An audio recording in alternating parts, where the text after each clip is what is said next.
Welcome to Families in Global Transitions. Today we're going to talk about multilingual families on the move. Thank you first of all to FIGT for giving us the opportunity to talk about something that Rita and I are very passionate about. Rita and I have both companies as independent language consultant and coaches for multilingual families.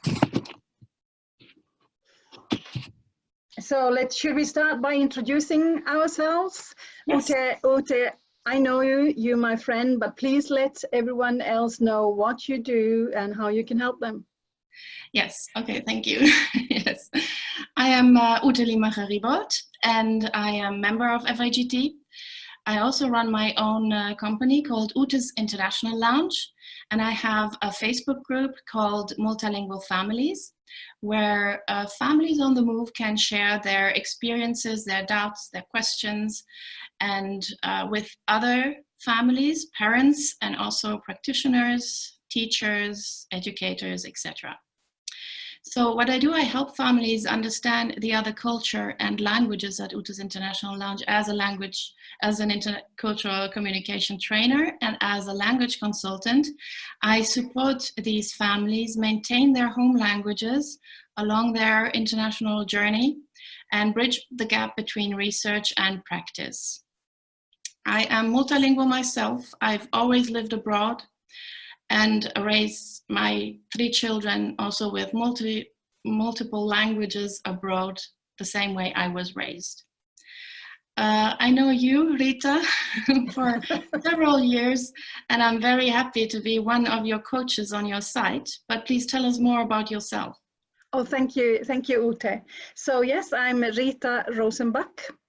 I am a family language coach, and I am, like Ute said, truly passionate about multilingualism and multilingual children, to the extent that I've written a book about it, Bringing Up a Bilingual Child, which contains a lot of examples from my own family. I have 2 adult daughters who've grown up to speak 3 and 4 languages, and now actually I'm a grandmother helping to raise a bilingual or 2 bilingual grandsons. So that's it's a wonderful thing to be able to do.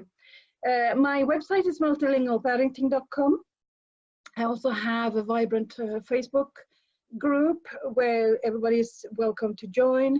And some of you may know me as the previous vice president for FIGT. I love this community. I will always be part of it.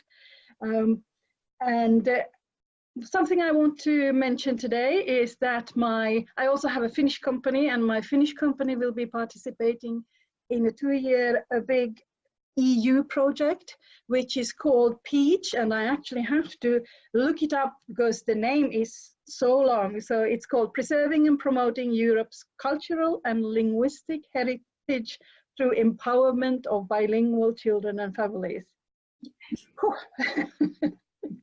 So, Ute, at the start you mentioned independent language consultants and coaches. So what is this? I don't think this is necessarily a profession that people are familiar with. Yes, not yet, but we are on our way to make it more known. Well, as independent language consultants and coaches, we offer the support and advice to multilingual families or families who speak multiple languages on a daily or weekly basis.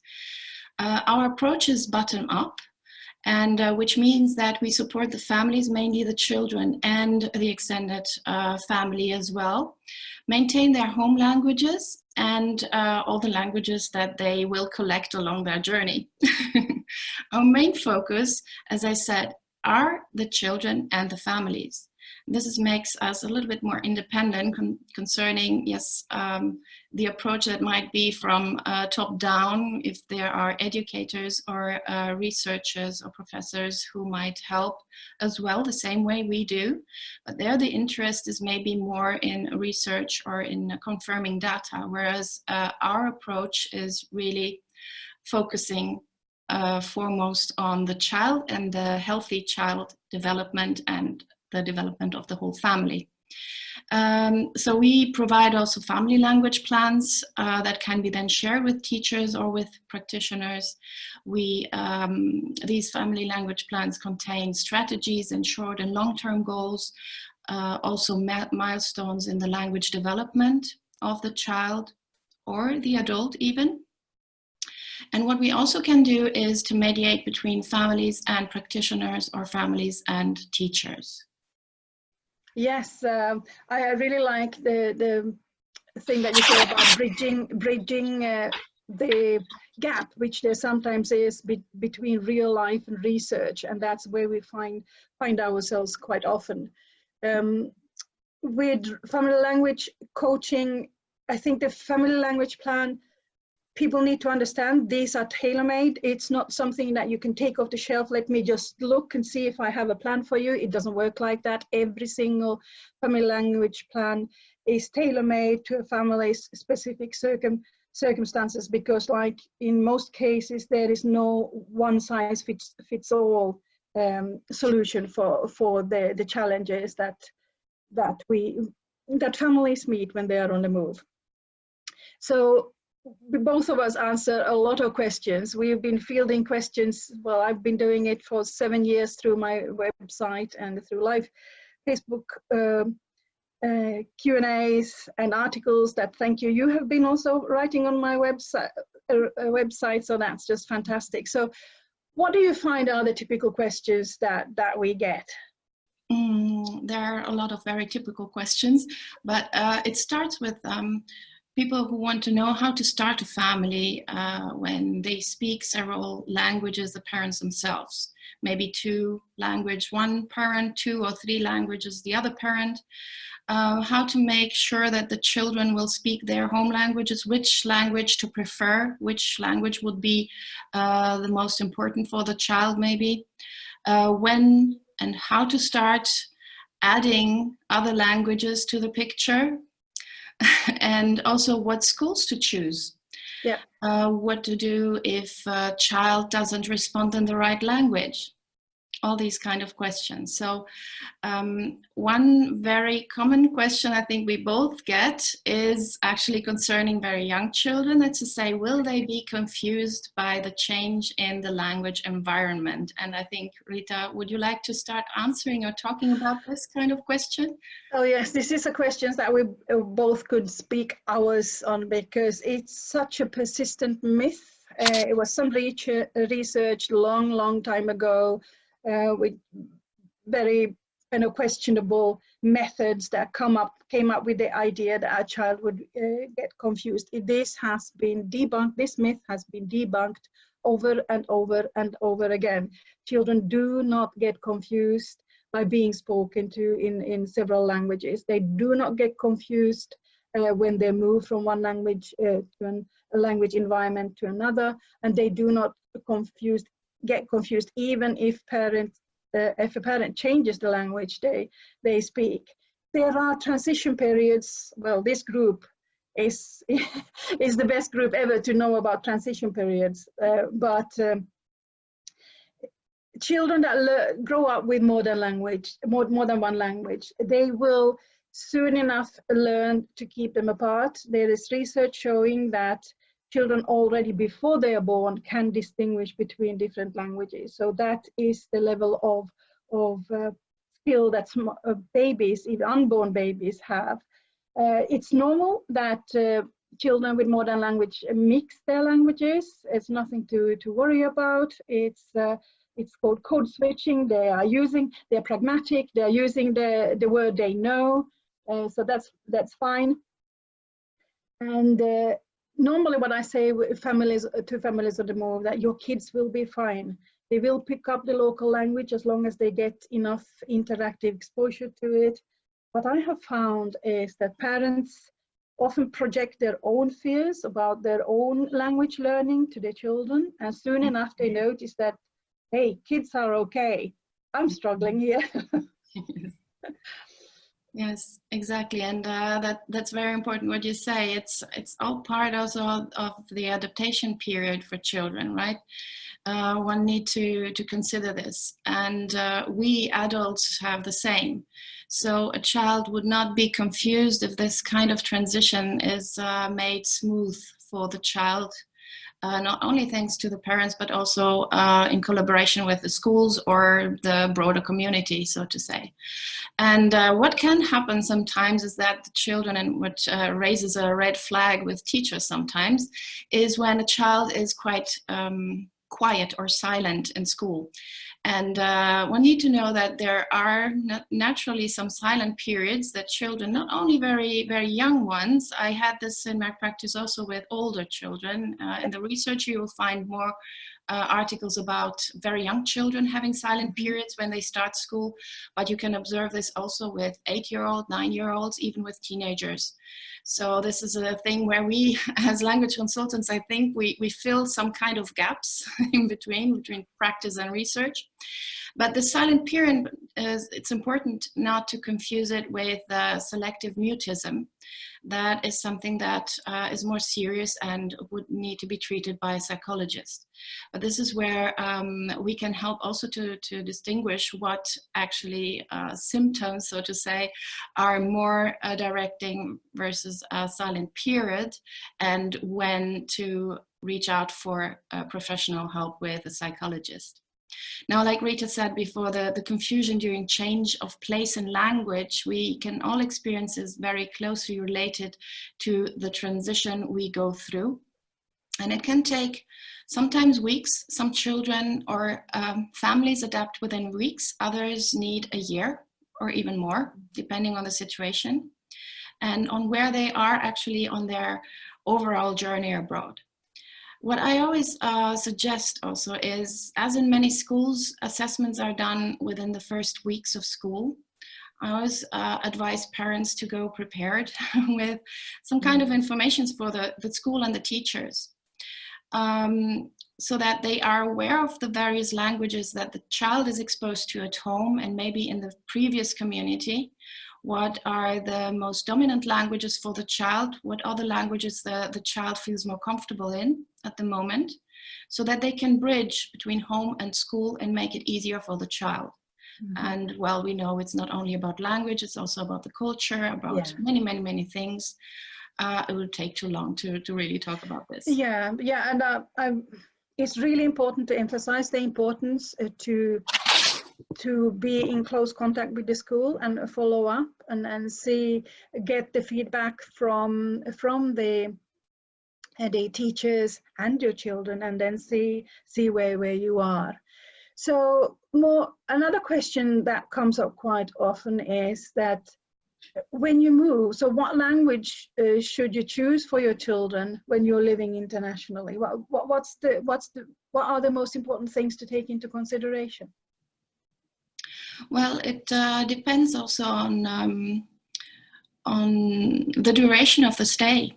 So what language to choose for the school, for example, yes, either sending them to a local school or an international school. There, I always say, how long are you going to stay? Sometimes we don't know. Sometimes we think it's maybe 2 years, and then we end up 7 years in the same place. But if it's for a longer stay, and we know it from the beginning, then local schools are maybe the best solution, depending on what comes next, how much our home language is also supported at school.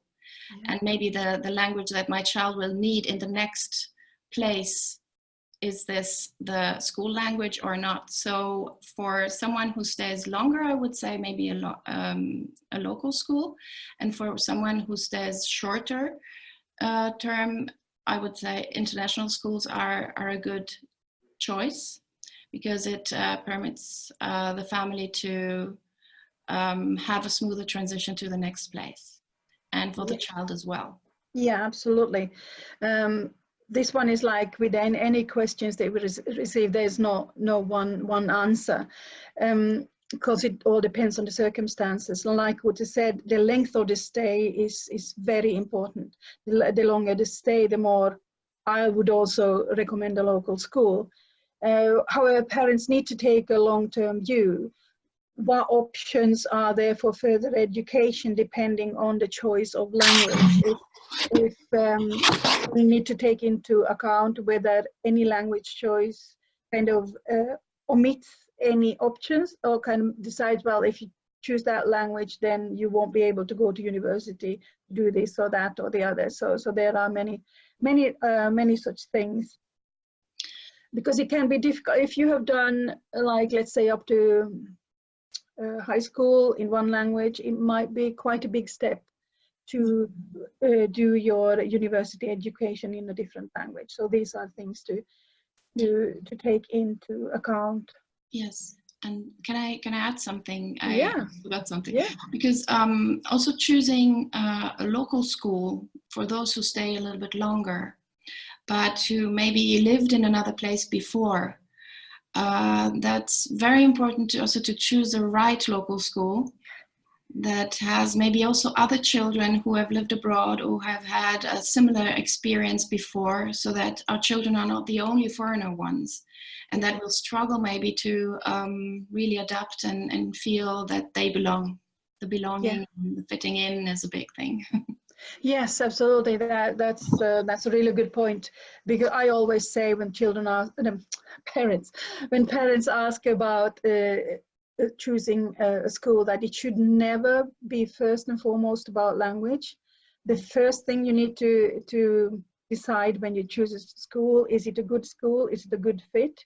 Is the atmosphere in the school the one that fits my values? So all of these things do need to come first. It needs to be the right school, and the language has to be a second. It can't be the first criteria. Don't put your child in a school which you have had negative reviews of just because it's got the right language. Yes. And there is another question that we get asked very frequently is, what if my child learns a language that I don't know? Which could happen if you put your, let's say you move with a small child, you put your child in daycare and then goes on to school in the same language. It could happen that your child learns a language that you don't know. You don't know. Maybe you're trying to learn, maybe it's not working. My first question is always, when I get this, it's a question back. And so, what's the worry? Why do you worry about your child speaking a language you don't know? Because the child will also learn a home language. You will have a language that you can communicate with. So, of course, in a scenario where, well, this is very unlikely. Yes, okay, in a boarding school scenario, when the child goes to a boarding school, which is in a different language than what the parents, and they're very far away from each other, then I would be concerned if there is no language that parents can communicate with a child.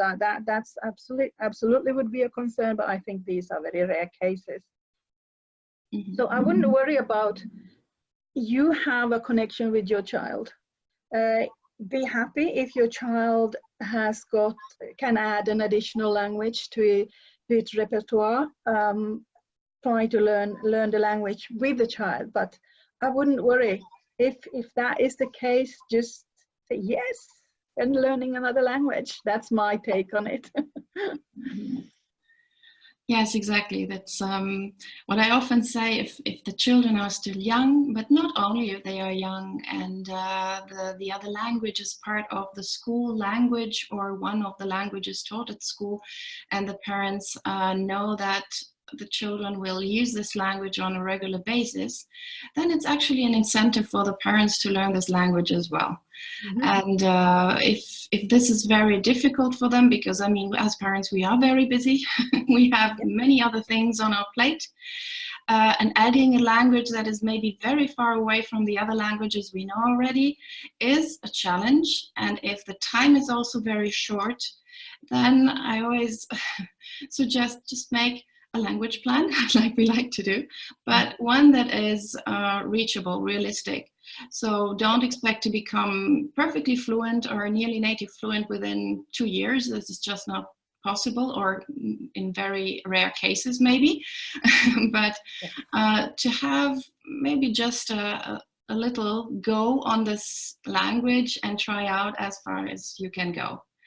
And you can start, if you have very young children, start with easy texts, textbooks for children, songs and everything, and immerse yourself into this language, which would lead us to the next question, right?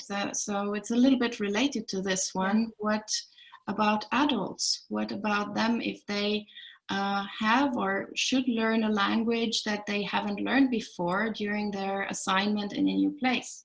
How can we make this happen? I think this is a question that many a parent or adult, young adult on the move ask themselves. How am I going to learn the language? What's the best way to do it? Of course, we are all different. We have different learning styles. But to me, the most important thing is to go in with a can-do attitude. I can do this. So scrap those thoughts about I'm not good. Scrap the thought about I'm not good about languages. Scrap the thought about I'm too old to learn a language. Scrap the thought or memory about how it was difficult at school. This is different. At school, it was something you kind of had to do. Now you want to do it. It's something it's pulling you towards it. It's not something I say you have to. No, you want to do it. So go through a few questions to yourself. Why do I want to do it? So you're absolutely clear why you want to do it. So because when you're in a frame of mind where you want to do something, it's so much easier to do it. And then I always say, because I've seen this with the father of my two daughters. When he was 23 when he moved to Finland. He did not know one word of Finnish when he came. And he became fluent in Finnish. It took him, I would say, about 3 years. But he was to the extent that even now, after having lived in the UK for more than 20 years, he still rather reads Finnish than English. He came originally from India. So his English was already a known language to him. But what he did and what I admire him about is when he knew one word, he used it. He went into situation and just used the word, smiled, and I might have said that wrong, but this is what I know. And the reaction he got from people, it was so positive, and that spurred him on to learn more and more. So he was open-minded, be more like a child. And remember, it is not about age. Children, why do children learn languages so quickly? Because there are many years when people are speaking at the right pace to them, they're listening, they're giving them turns, they are patient, they're repeating. When does that ever happen? When do we as adults have 3 years when somebody is adjusting their level of speaking to us? It doesn't happen. But we are better. We have the cognitive ability to learn languages in a different way. If you ever doubt yourself, look on the internet and look for a Russian English translator I think she was in her 80s when she started to learn Russian. She was English lady, monolingual English lady, and she's now the foremost English translator between English and Russian in the UK. So it can be done. Yes, it can be done. It is never too late. It can be done.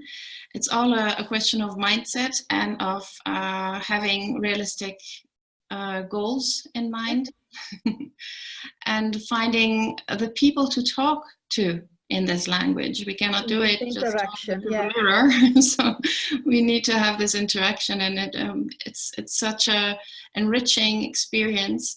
That goes hand in hand also with the experience that actually when we are on a global mission, that I call it, when we want our children to learn about other cultures, we can complete the picture by adding the languages, because you can express the details of the culture only through the languages of the culture. This is my take on this.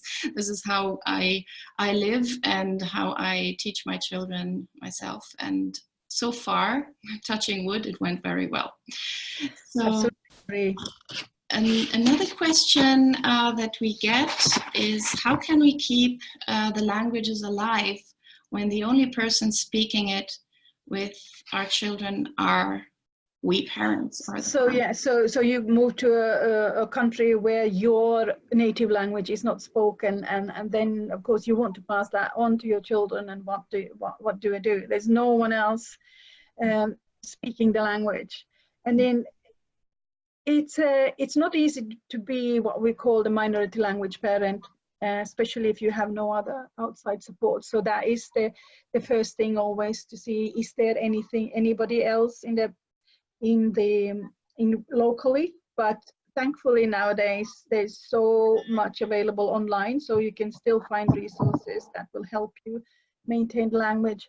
But this is where maybe this is the case where I would say the case for consistency is quite important. It's just shown that if you want your child to learn your language, you need to be consistent in using it.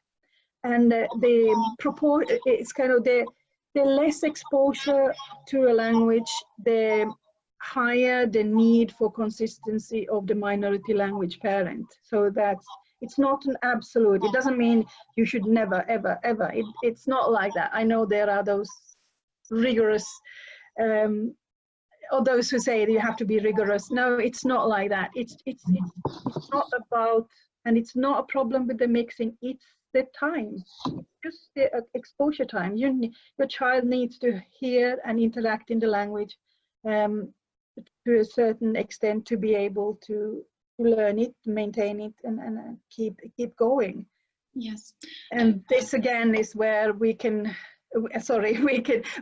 as family language coaches and consultants can come in and help and make that plan. So this is how you can do, and these are the external resources that you can use to make sure this your heritage of your family language stays alive.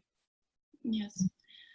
Yes, exactly. Especially if we are the only ones providing the input, at some point, very early actually, it starts not being enough, because our children, we all need more people around us. That's what I say. Changing a little bit the saying, the African saying, where I say, well, we need a multilingual environment to raise a multilingual child. And if we don't have enough speakers and people that our child likes to interact with, which is a big point as well, I will tell more in a moment, then we have to make other kind of decisions. And sometimes it's hard to say, well, we have to maybe just be happy if the child understands what we are saying, or learns reading maybe in a few years when we have the resources again, etc. When we moved here to the Netherlands in 2005, my son was 2.5 years old, and he was before fully immersed into Italian, and he was chatting a lot in Italian. When we moved here, we were in an Italian Sahara. We didn't know anyone who would talk Italian to him that he liked. There were some children, but he didn't like playing with them. So there was really a lack of connection with children who would engage in the games and the discussions that he wanted to have, and he was very chatty. So this always depends on where you go. Maybe there are communities that speak the language, but maybe you just don't find the right person for your case, for your situation. So that makes our job a little bit more complicated, but I think we have a good take on this with the families that we help.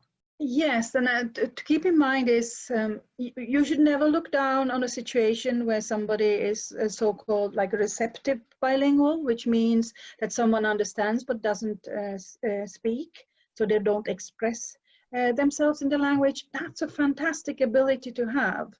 And it can be turned. It's so much easier for a person like that to later on become fluent when they have the time and the opportunity to put some more effort into learning the language and interacting in the language. So we should never kind of belittle the fact that somebody understands a language. I have in the past, because people often use the term passive bilingualism or passive speaker.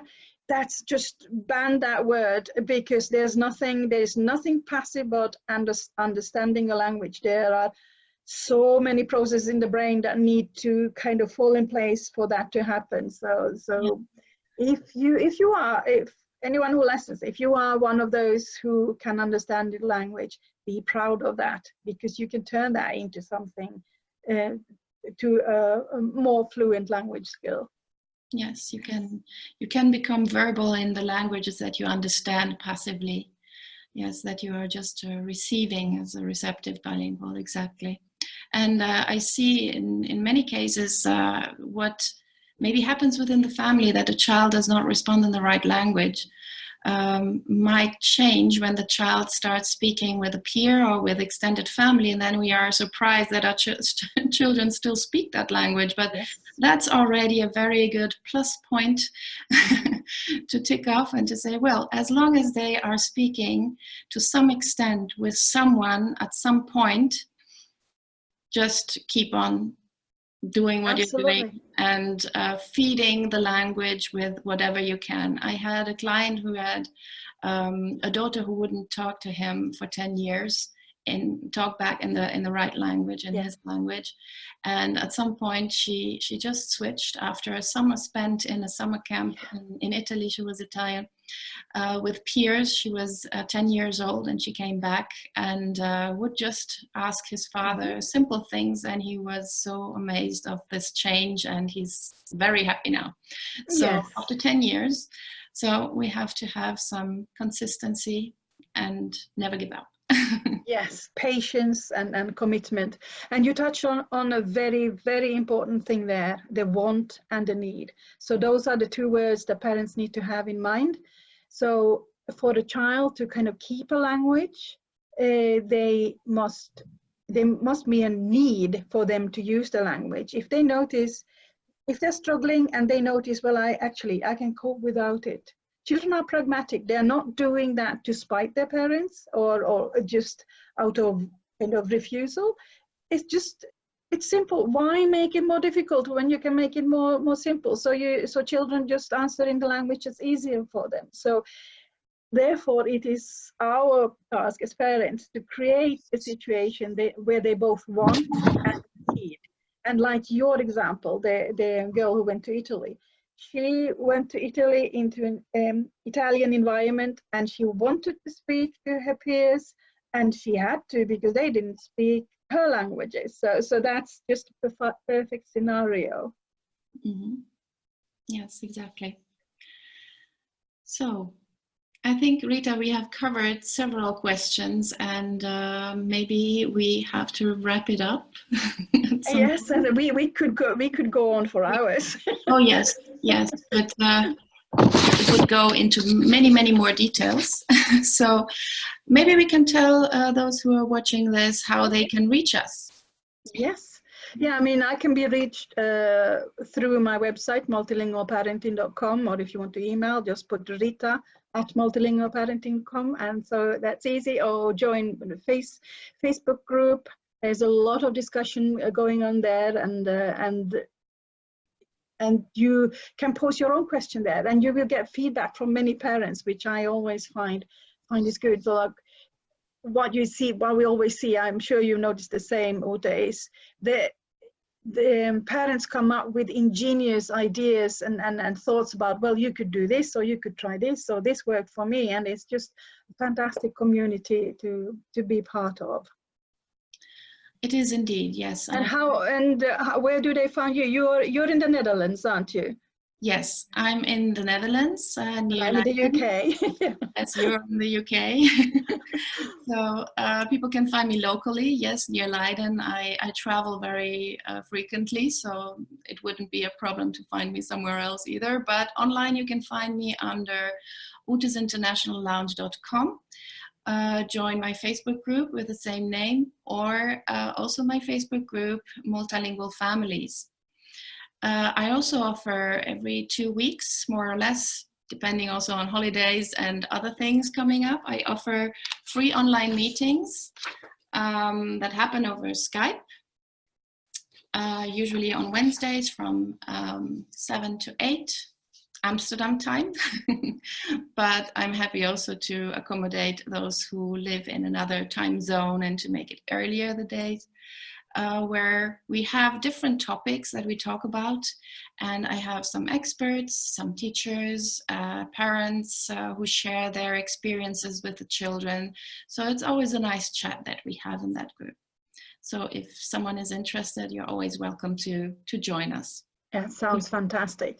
I also do the live Q&As because we get so many questions, so try to field and answer as many as possible of them on the live Facebook Q&A sessions.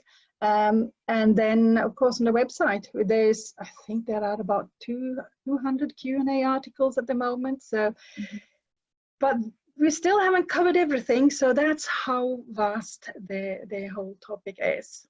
Yes. So, should we wrap up? Did you have anything else, Ute, you wanted to mention? No, I think we covered it quite nicely.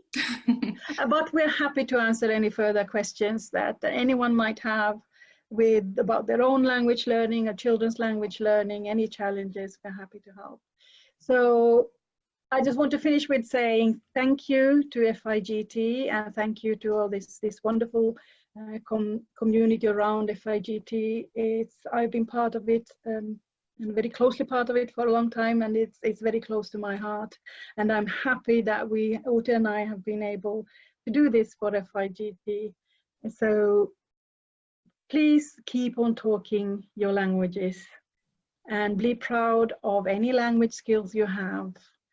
Because when as a person we know more than one language, we bridge generations, we bridge cultures, we bridge cultures, and we can be the mediators between different cultures and countries. So we are so important. Keep that in mind. Thank you, and have a wonderful rest of the day. And hope to see you online.